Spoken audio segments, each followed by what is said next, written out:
Yeah, hello everyone. Happy Sunday. I decided to come up a little early today. Sorry for the reschedule yesterday. I needed to do that. I really needed to. So it's another beautiful day, and we're still in the month of January.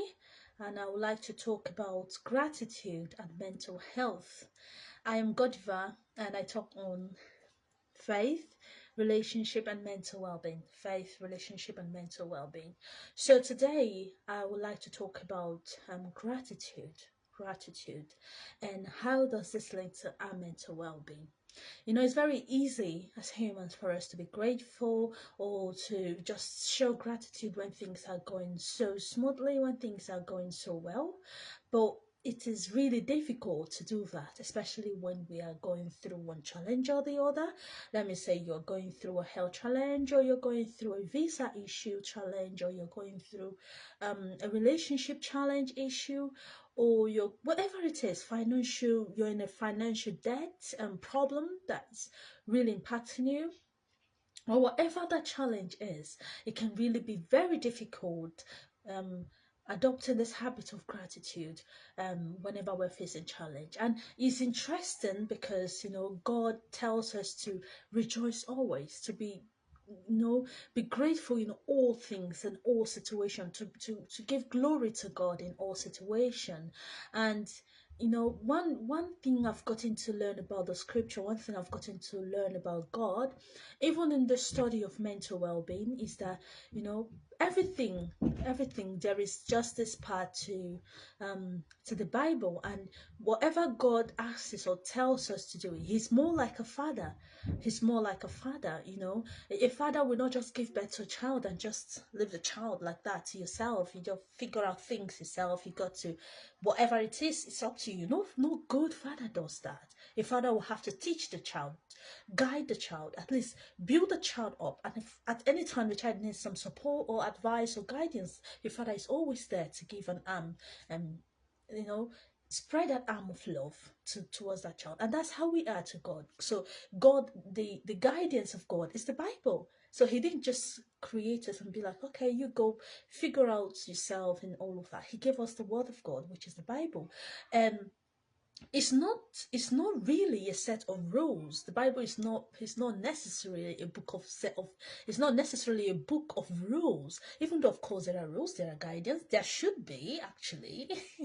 Yeah, but it's not necessary. It's just a letter, more like a love, getting God's way of helping us know him, because we can't see him. So how do we know him? Through the Bible we get to know him. And he teaches us about this gratitude, this being grateful in all situations. And you see that whatever God guides us to do, whatever God tells us to do, I have gotten to realize that it's actually for our well-being. It's actually for our well-being. For example, if God says, don't lie, do not tell lies. Lies on itself gives a lot of stress. This dishonesty on itself gives a lot of stress, and all of it that comes, all sort of tension and all of that. But being truthful, being honest to yourself, give you a level of peace. And I think we all deserve peace. And again, when coming to this area of gratitude, is encouraging us to be grateful. He knows we're going to have challenges. However, he's encouraging us to do this. He's telling us be grateful in all things. And is it just for his benefit? Okay, just be grateful because you want to benefit anything. He's not benefiting anything from us being good, or us not being good, or us obeying his word, or us not obeying his word. Everything he's written, his word, is just there for our own benefit. It's just like a father telling a child, smoking isn't good for you, taking all of this, being drunk isn't good for you. It's not necessarily, yes, it kind of impacts the father, just as it can impact God, that we're feeling down, we're being addicted to that thing, we are being troubled. But the main thing here is for our own benefit. That child not doing those things is for the child benefit, and that's the same way it is. Okay, now going back to the topic we're talking about today, which is gratitude. Why is God telling us to be grateful? Why should we be grateful even when situations are not well? Number one reason is because how many of you, just like he put, how many of you by worry can be able to, through worry can add a grain of whatever is a height or whatever to you to provide that solution? Worry doesn't do anything. I'm trying to remember exactly how he put it in the Bible, but I can't remember exactly how. But basically, was saying by worry you don't add. Let me say you say you want more height, or you want more hair, or you want more everything. Through worry, you don't get those things. You have to come beyond the place of worry to the place of thinking things through, being more logical or being more prayerful, seeking more guidance from God and maybe from those around who are more experienced or maybe more enlightened in whatever area. But just worry on itself, just worrying and being in a particular place, don't help any of us. And I'm not saying this to judge anyone, because sometimes I felt guilty as this as well. Sometimes I feel worried. Like I told you the other video I made, well, I wasn't feeling a very good place during that day. So it happens to every one of us. But this is kind of a reminder to you and a reminder to myself as well, that this year there is no place for worry. Rather, we're going to give room for gratitude, room for looking at more for the positive. What are those good things? What are those beautiful things we can thank God for, rather than being just focusing on the challenge and whatever it is. And what is the importance of gratitude? Gratitude, it improves our mood. It improves, our mood. Generally, it does improve it. And, it fosters this feeling of contentment. It builds up this feeling of contentment, this feeling of joy. Let me say you're going through whatever challenge you're going through, you put your mind more to focus on, okay, and maybe you're not feeling well, you focus, oh, but I've got a husband, or I've got a child, or I've got a job that at least I can be, even though I'm sick, but I'm receiving some sort of care. Maybe I'm still being paid while I'm sick, while I'm recovering. That's a blessing. Some persons don't have it. But or maybe you have family around you that is caring for you, or maybe friends that cares about you. That is something to look at. So removing your focus from just that health, just intentionally focusing more, putting your focus more on the things you're grateful for, has a way of boosting your mood, has a way of improving your mood. And practicing this can, it's biologically, it improves the dopamine and the serotonin levels, and that is kind of associated with the happiness. So altogether, I don't have to think about all of that. The main thing is it boosts our mood. It's very good for in regulating and improving, boosting our mood. Now the next one is it reduces stress and anxiety. When we are grateful, or when we focus on gratitude, it reduces our focus on the worry, just like I said, and the stressful situation, and produces in us a sense of calmness. Can you see that? A sense of calmness. And yes, that even though you're experiencing that challenge, you're no longer feeling the weight of it as it is. You're more a bit calm. And that is even good for you coming out of that challenge, of you healing, of you thinking more of a better thing, or maybe thinking more what are the better strategies, what are better methods I can put in place. That calmness, you need it. You need it to really think logically, make good decisions, rather than just making decision out of emotion, out of worry, out of pain. You're hardly gonna make any meaningful healthy decision when you're just tense and all in a bad place in your mind. So now the next thing is this gratitude. It enhances resilience. It does enhance resilience. And gratitude helps us all focus on what we have rather than what we lack. And this boosts our ability. It improves our ability to handle challenges. There will always be challenges one way or the other. Challenges are not necessarily bad. It's just like sometimes, but okay, let me complete that. It's just like sometimes when you see a student going to school, before you get to the next level, there's usually an assessment. There's usually something to test the student's ability, and that helps the student to stretch. It helps the student to study and really know if you understand the subject, understands the topic, because then you are being tested. And it also helps the student attain another level. You understand? So it's not necessarily a bad thing. Is it easy? For me, it's not easy. I don't, all this assessment, all this exam or whatever, I don't know for you, but for most students, I think for quite a number of students that I know, it's not usually a very funny time, because you've got to discipline yourself, stay up late, do certain things, to put yourself in that mood to get them prepared. But ultimately this is for the best, because it's building you up to the next level of your career, the next level of your study, which is positive. That's the same way challenges. Yes, it doesn't feel good.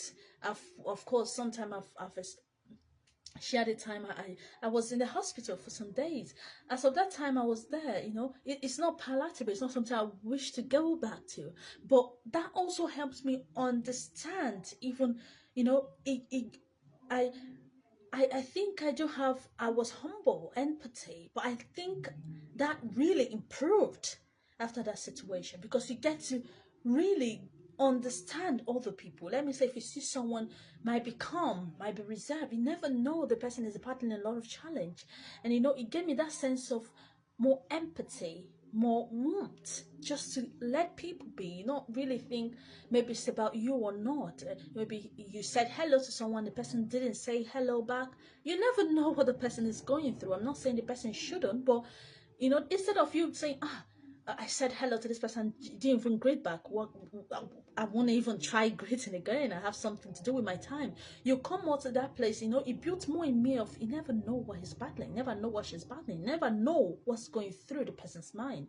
So it's not even necessarily about me that is greeting. It might be situations around. You see that kind of empathy, that kind of room, it's improved very much more after the health challenge I had. So that's the same thing. When you go through challenges, it's not palatable, it's not pleasant, but listen carefully. There is something you can grow from it. You can grow. It's your choice. You can choose to grow from it. You can choose to become better you from it. And that is it. And that is only when you allow yourself to focus more on the positive. Yes, you're going through that pain. Is it difficult? Yes. Will you always be happy? No. I had time I felt bad, I felt sad and all of that. But looking back, it was a good time of growth as well. I don't wish to get it again, but I hope you get what I mean. But it was a good time of growth, of learning, and also, appreciating life in humanity. So gratitude enhances resilience.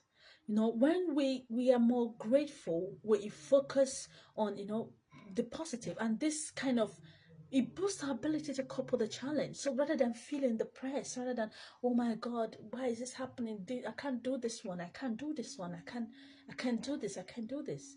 You focus on, on what you have, on what you can, what can you actually, what do you have actually? What do you have? The resilience, it gives you that ability to push forward, because the weight is not so much on you. You focus more on what you have, what you've got around you, which gives you more energy to keep moving forward regardless of the challenge. So it strengthens our mental fortitude, strength during difficult time, and that's true. So gratitude improves a relationship. Yes, it does. It does. If you're having a partner that will never appreciate you, maybe you do something, no appreciating, no form of appreciation. It's difficult to keep doing that stuff. Let's just be honest. In fact, you're likely not to continue doing it. That's just true, right? But when when you're grateful, or maybe someone is also grateful to you, maybe you do something and the contributions you're doing is being appreciated, it's being seen. It even happens in the workplace when they acknowledge the most whatever hardworking of the year, the whatever it is. It encourages the employee, the workers, to even put the more energy, their effort even more the next year, because they know it will be acknowledged, it will be appreciated.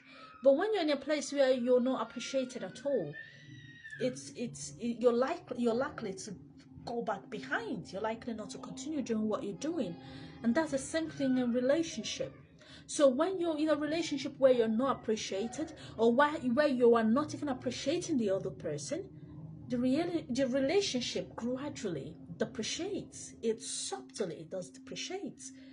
And what leads to this not being appreciative, it can be, your focus is more on the negative. When you allow yourself your focus to be more on the negative, on the pain, on the challenge, it doesn't mean you of course, if you're with people who love you, they will be with you during that time.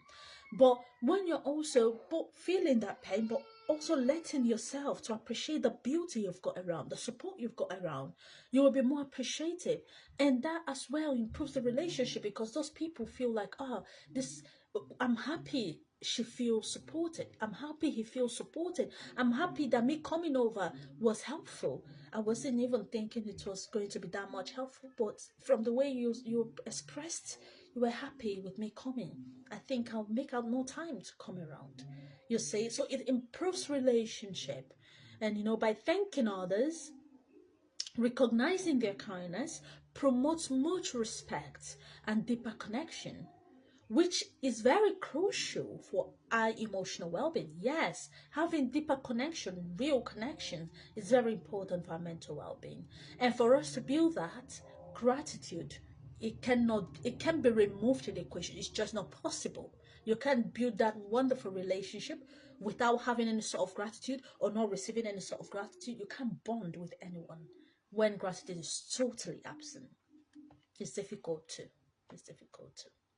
So now it boosts self-esteem. It boosts your self-esteem. It boosts my self-esteem, our self-esteem.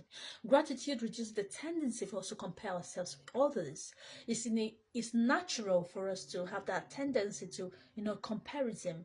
Maybe he's better off, she's better off, this is better off. I don't have this, I don't have this, I don't have this. But, all of that.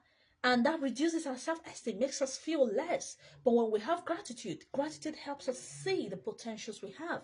It helps you see the beauty you have, the strength you have, the achievements you've got. Whatever it is you've got something. You have got something. So if you're not seeing that you've got something, that means there's something lacking. And with more gratitude, you can see that thing that you've got. And you're not seeing anything in yourself that's positive, that means there's a sense of gratitude that's lacking. There's a sense of gratitude that is lacking in your strength, in your ability, in your person, your whatever it is. There must be something you will be grateful for. So when you adopt this habit of gratitude, you will see more things, you will be grateful for. And in turn, also, you have resilience to be patient with yourself while building on the areas you need to build on, or the areas you don't feel so proud of. But you have more resilience to build those areas with grace, not with judgment, not with condemnation. I'm always like this, I never get it right. No, not with that. But yes, you're doing well, you've done that well there.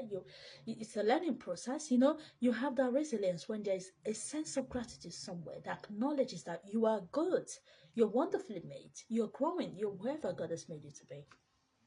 Okay, so now the next one is that it improves our sleep quality. Yes, it does. Instead of staying up at night worrying about the problem, you see yourself sleeping. Even when you're having a challenge, you sleep, and that sleep is good for you. It's good because it helps reboot your system. It helps you even get well. For those of us who are struggling health-wise, it helps even for us who are not even if those of us who are not even struggling health-wise, it even helps you function your work, whatever it is. It helps you function. It helps you gain clarity to think and plan and make better things. So sleep cannot be overemphasized. Okay, so it encourages optimism and positive thinking. Of course it does, because your focus is more to the positive, and it reduces the symptom of depression, because what gratitude does is it interrupts that negative thought pattern that often fuel depression. Depression is often fueled by a negative thought pattern. So gratitude is more like a CBT. It's more like a CBT, cognitive behavioral technique, that what it does is it changes, that interrupts that negative feeling pattern that fuels that depression. Once that is interrupted, you see a boost, you see an improvement in how you feel. Okay, so it enhances emotional regulation. It promotes a sense of meaning and purpose. Of course, it helps you to see your worth. It helps you to see that you're someone you deserve appreciation. It helps you to see reasons to be patient with yourself, what to be grateful for, what to live for, what to be happy for, regardless of the challenge. I hope this encourages someone. I hope it encourages you. Okay. So now, by practicing the gratitude, you see I've listed a whole lot, but you can say summarily that this is helpful for you. So ultimately, God's guidance, God telling us to rejoice always. It's not saying that we can't feel sad. It's not saying that we can't feel troubled. No, but He's encouraging us to always find a way to come to the point of gratitude. Find a way somehow to come to that point where you also don't just focus. You know, when we focus more on the pain, when we focus more on the challenge, we don't see the light around. We don't see the love around. We don't see the things we've got around that are blessings, great blessings, because our eyes is just focused on that challenge. But by the time you're able to lift your eye away from that challenge, I'm sorry for the background noise. Oh my God. Yeah. So by the time we're able to lift our eyes away from that challenge, I hope you are still able to hear me till this point. So as long as we're able to take our face away from the challenge and focus more to see other things, we can be able to appreciate what we have, appreciate our person, appreciate the growth, the things, how far we've come, which is very helpful for our mental well-being, our growth, our emotional well-being, and our relationship, as work, every area. It really has a way of positively influencing different spheres of our life. I hope you're able to get a ton of value from this video. Keep in mind, I'm 𝐷 counselor, a Christian counselor. So if you need counseling support, maybe you're struggling, or maybe you just need a little bit of support, a place of accountability, or whatever it is, but you feel you need that support, you can always reach out to me. I'll be more than happy to support you. So happy Sunday again. I look forward to speaking with you on Tuesday by 12 o'clock. Till then, remain safe. Take care. Bye.